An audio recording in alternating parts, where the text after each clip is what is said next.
Member for Goldstein.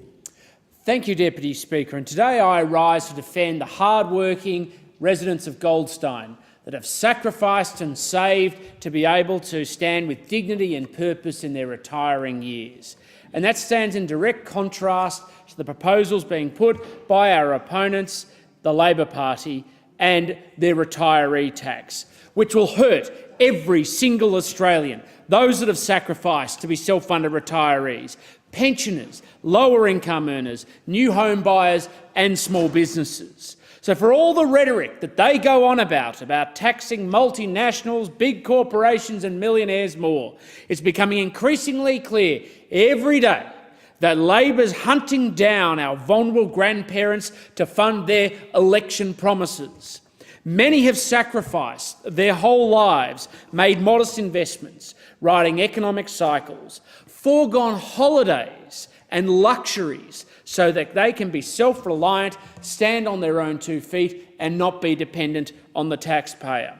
Their incomes aren't high because they're simply living off the savings and modest investments they've made throughout their life. Yet under Labor's retiree tax, they're the first to be hit. Labor's retiree tax will hit 230,000 pensioners and 610,000 Australians on taxable incomes less than $18,200 per year, including many self-funded retirees in Goldstein that have written to me directly, like Terry and Sandra from BlackRock, who wrote, "Whilst we are self-funded, we are by no means wealthy, and our combined income is less than $80,000, and franking credits are a significant part of our saving and income strategy. We have paid taxes and worked hard to be self-funded retirees and not rely on payments from Centrelink, but we now believe that we may have been better off being more frivolous prior to the retirement so that we can have part qualified for a government pension under Labor's retiree tax." Or William of Hyde, who identified that based on his single ATO assessment for the year of the 30th of June 2017, the ATO cash refund of $6,920 represents 17% of his disposable income. These are the people who will be hit hardest by Labor's retiree tax, and they are the ones that the people in this parliament should be standing up for, the people who have sacrificed and saved. Labor's retirees tax is also targeting small businesses that buy shares in Australian companies and claim tax refunds from dividend imputation to sustain them through the tough times. Because anybody who's been involved with business will know that it isn't always up, and multiple sources of revenue often keep businesses afloat during the tough times. The irony, of course, is that Labor's retirees tax is attacking the system that they set up, which was actually supposed to encourage aspiration. And that system of aspiration used to have bipartisan support.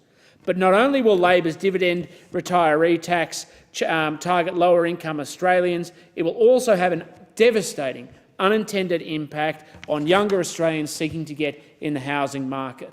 Not unsurprisingly, Deputy Speaker, retirees simply looking to protect and secure their own future will find that investing in shares and getting dividend imputation credits will become less attractive over time. And what will they do? They'll simply look for more attractive investment vehicles, and principally, I suspect they're going to turn to property. Moving their capital from shares to property will only drive up demand for property in this country and increase prices, directly hitting younger Australians who are trying for the first time to break into the property market so they can buy their own home for themselves and their family to stand on their own 2 feet and secure the same opportunity of generations past. The competition will only get worse and make home ownership harder for young Australians. And this is the tragedy of Labor's retirees tax. It's a reminder that they are not the Labor Party of old. Today, they are a party that cares little for equal opportunity and people being able, young Australians, older Australians, securing opportunity for their first go, but equally securing their interests for retirement so they can stand on their own 2 feet. We on this side of the parliament want to see Australians overcome disadvantage. Our attention is not with those of wealth our attention is always with those who aspire to join them to seek their opportunity. And those are exactly the people that Labor is kicking the security out of.